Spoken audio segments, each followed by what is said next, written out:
right, so let's take a deep dive into the very beginning of the game.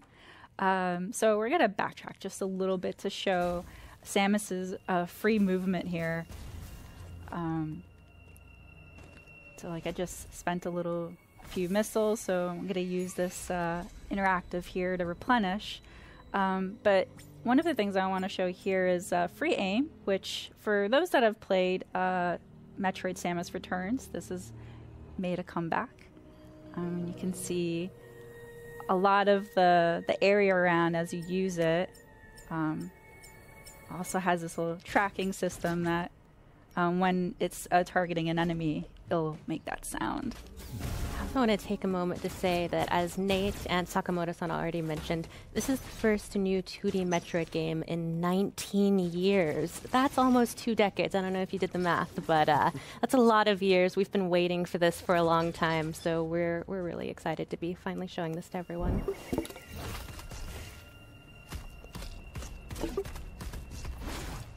Here's another returning move from Metroid Samus Returns, which is the melee counter. One of my favorite features. And then a new one is, or the development of the melee counter. Whoop. Let that guy move a little bit back. Come back. The melee dash. I really love that because it doesn't break momentum. I can immediately do a counter and immediate damage to an enemy. Yeah, something this game does really well is improve upon the improvements from Metroid Samus Returns. So like you mentioned, we had free aim and the melee counter in that game. And here we have the running free aim, which gives you even more freedom, and the dash melee. So instead of having to stand still and wait for enemies to attack you, you can just go get them, which really has great movement to this game. Yeah, I love that. Like, Samus moves so well, and it's just all that freedom. It's just, this is probably the smoothest I've been able to control Samus in a really long time. Absolutely, and you've opened up the map screen here, something that Metroid fans know to love and adore. Yeah. The map system is just as important in this game as ever, and it really shows you the classic Metroid gameplay progression, which is back in full force in this game, where you look at your map, you identify areas that you haven't been to yet or aren't able to access yet. You try and find another way through, find a new ability, push your way forward, fill in the map, lather, rinse, repeat. So that's back and better than ever, in my opinion. Yeah, and this area here is blinking white because there's something here that I haven't discovered yet.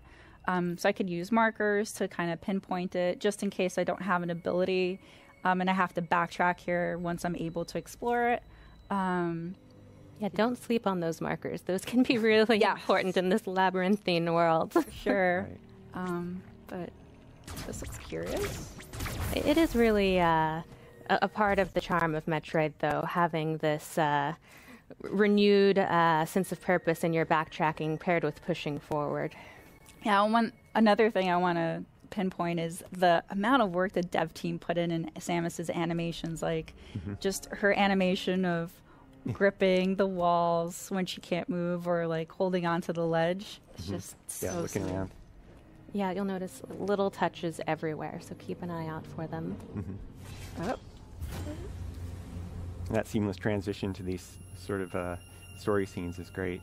Little moments like this, when you're in helmet view for a moment, really add to the isolation and the tone of this game. Yeah, no, this game is a sequel to Metroid Fusion, but you can see that her suit looks a little bit different than that, so that'll be a story element that people will find out what happened when they play the game. We don't want to spoil too much. So these are the Emi that Sakamoto-san was talking about, and none of Samus's weapons seem to do anything against them. So Run! Yep. Oh, that slide move is so cool. She looks so cool when she's Yeah. sliding. Yep, it is. Nope. Okay. Oh no, just no. Yeah. Oh gosh. Missiles don't work either. Oh my gosh. So scary. about this being called Dread, that would be why. They're very relentless. Oh my. Okay. Oh wow. Okay. did a little reach for me there. Yeah. That was new. Oh, Yeah. that one's clearly not well, but it's still quite frightening. Yeah. I'm glad that it's a bit damaged and can't completely reach to me, but we're going to have to find a different way to tackle that enemy. This thing is a central unit which controls various areas of the planet. It's sort of a biomechanical computer, kind of a homage to maybe similar units in previous Metroid games. And from this unit, Samus can power up, get a temporary power up for her arm cannon and turn it into the Omega Cannon. Yeah, so in typical 2D Metroid fashion, we've always seen the camera panned around here, and now with the Omega Cannon ability, there's this dynamic camera that you get to see over Samus's shoulder, which is so cool. Yeah, little additions like that really flesh out the classic 2D gameplay without it feeling like it strays too far from what we loved about it. Mm-hmm. Just makes it seem really powerful. Right. Let's see if this works against our Emmy friend here. Takes a little while to charge up, so It does. don't wait too long. Okay. Okay. You did it. Oh, I wanted to make sure I had it line Yep. of sight. I hope you enjoyed that. That's your one shot at it. Yeah, so it's so powerful that in order to take that Emmy down, we lose the ability of the Omega Cannon, and it goes back to a regular arm cannon. It was worth it, though. We can breathe easy now. It was. For a moment.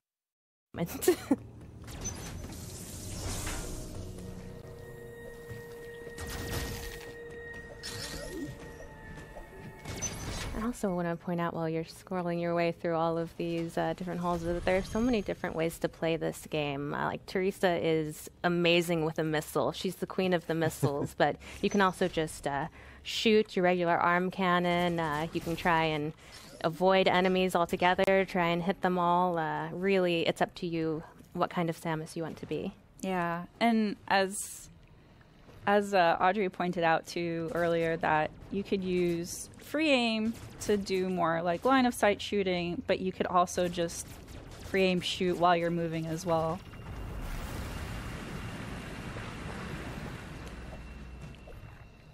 It's good because you need to shoot a lot of different things in this game. So many different Yeah. things. I want to see a pixelated door, and now I'm filled with dread.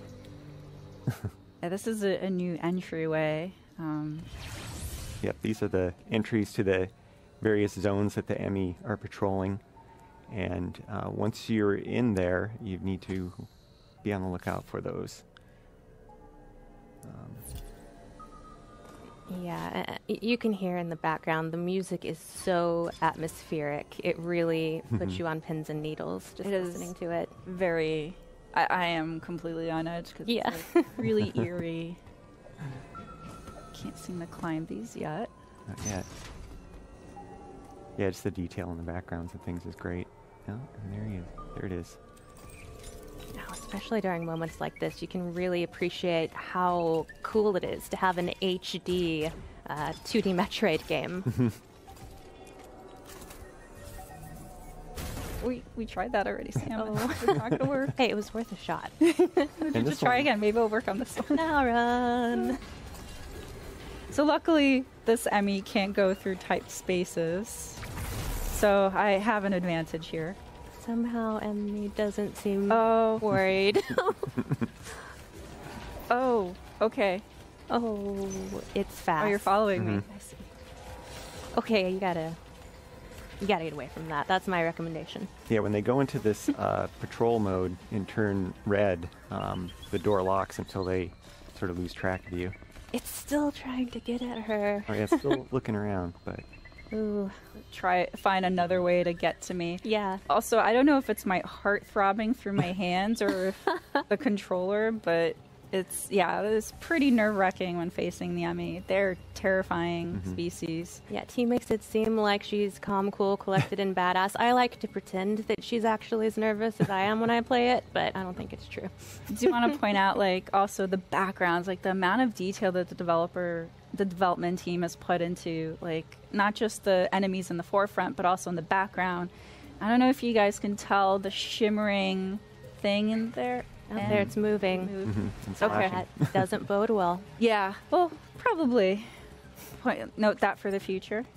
Yeah, some of those details kind of tell the story as effectively as, you know, a voiceover or anything. Yeah, if you want to be a bounty hunter, you have to pay attention to details. Mm-hmm. And watch out for gooey enemies. This is morbid. I love the detail of like the rib cage in the background. You just know something went down there. So, the thing about Metroid enemies too is that some of them have patterns and you can counter them, and others don't, like this one. So I'm just gonna Just blast him. move him out of the way so I can use it. And this room is a communication room with Adam, who happens to be Samus's ship's PC or computer. We're going to skip this part here just because we don't want to spoil any of the lore. But Dan, if you could summarize for the folks at home.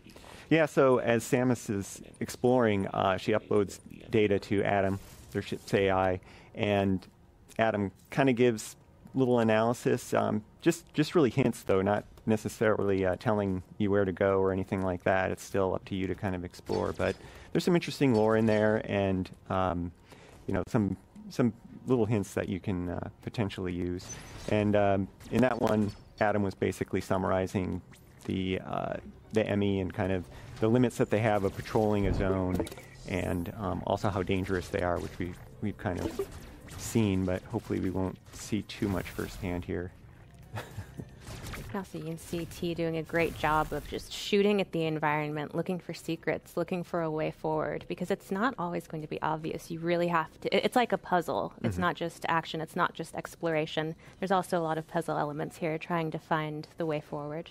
Yeah, and it's really cool too how Metroid Dread does this really sweet balance of, you know, the moments where you're allowed to have like some quiet to solve the puzzles, and then it's interspersed with this really heavy, intense action. Yeah. So here's the nope.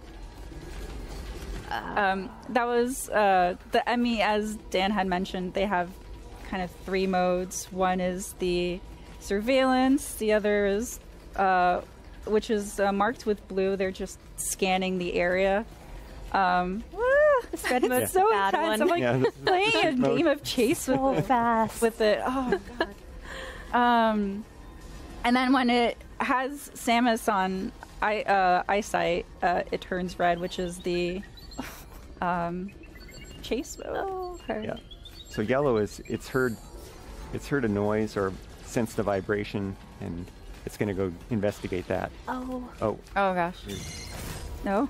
and No. Oh.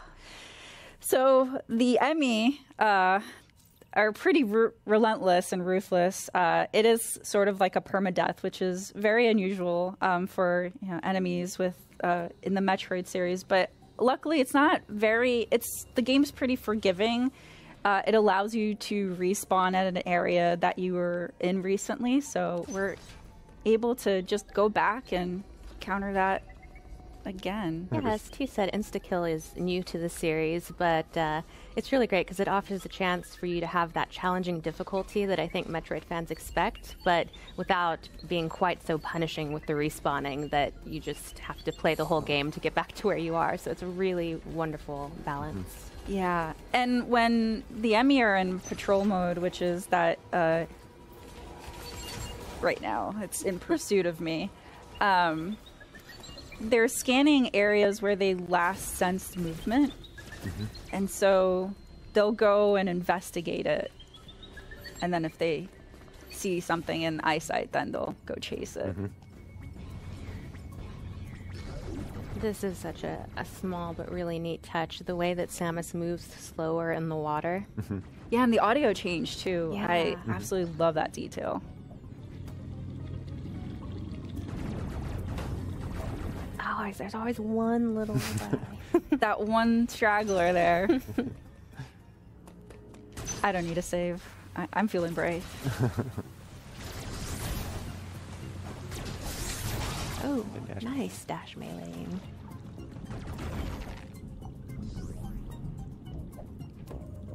See, that really shows how you don't have to stop to fight these enemies. If you really master that dash melee, you can just kind of run and gun. Mm-hmm.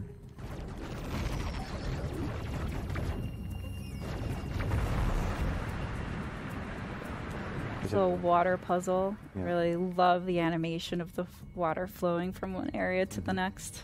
Such a cool detail. Yep.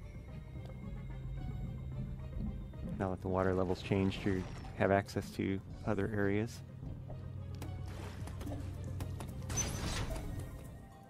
And here is a map room. So interacting with these rooms will grant me more visibility to the area that I'm currently in. So we sort of lightly touched on the narrative of this game, which occurs in the events post Metroid Fusion. And so that's why Samus's look looks different. But also to point out, back to Audrey's point about, the game is about exploration and action. And so this area map upgrade allowed me to see more about the map, but you can see that there's still a lot of obscurity here.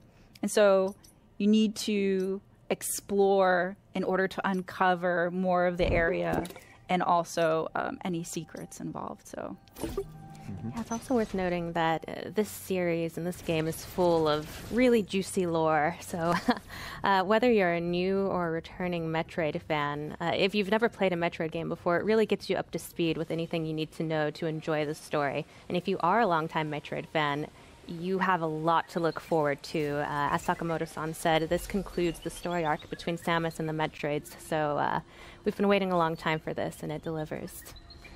It's that little enemy that Teresa just blew up. It's kind of like an item pinata. It gives you a lot of missiles. yeah, defeating enemies is definitely a boon because it grants you replenishment for energy and also missiles. So definitely want to defeat enemies for that.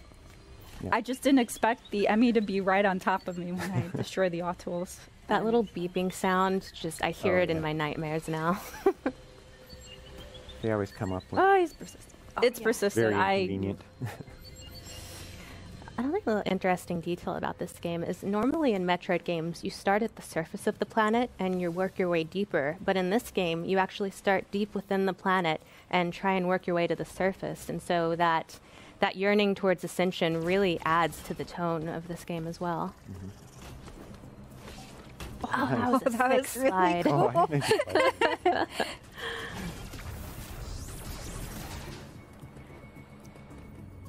I also love that you don't have to necessarily wait for an enemy to attack in order to counter in this game. If you keep an eye out, you can actually sometimes counter before they start their attack. Here's a throwback. So I'll have to use a missile in order to destroy that cover, and then I'm able to access that door.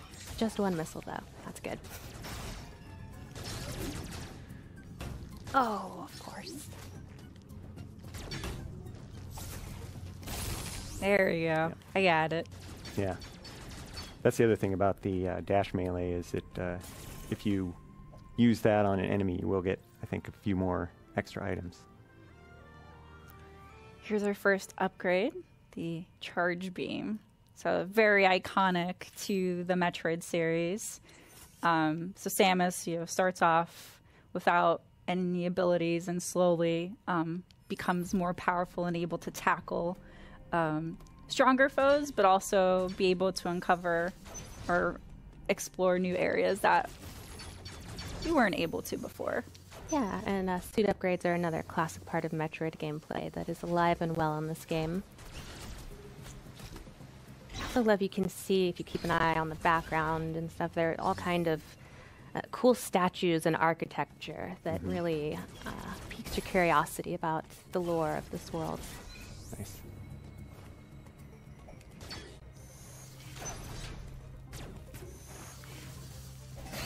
I love that too. Using the Charge Beam to make a Charge Beam spin attack and defeat some of those enemies is really handy. Oh, that feels good. Got some more life, which is always a plus for me. Need that.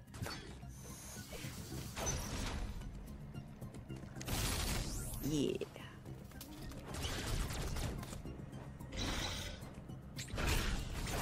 Nice. Yeah, look at all those items. Yeah, he's doing a great job of showing that once you really get to know these abilities and become adept at them, you start to feel like Samus. At first you're like, maybe not quite there, but once you get the hang of it, you really start to feel like a badass bounty hunter. Yeah, it's just so smooth. It's like she's parkouring through this.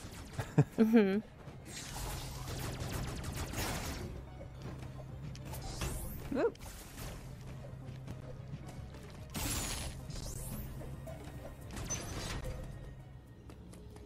There's more great architecture. But we're not here to look at architecture. We're here to shoot things. And explore. Yes. Open doors. So now we can't go through this area because of the water, so we're not able to slide. But we are able to access this door that we weren't to before. Ah, and here's another Emmy door. But in order to not spoil any more surprises here, we're going to leave this as a cliffhanger and end our segment here. All right. Well, that's all we've got on Metroid Dread for now. Thanks, Teresa and Audrey. Next up, we've got some Mario Party Superstars to show you. So stay tuned.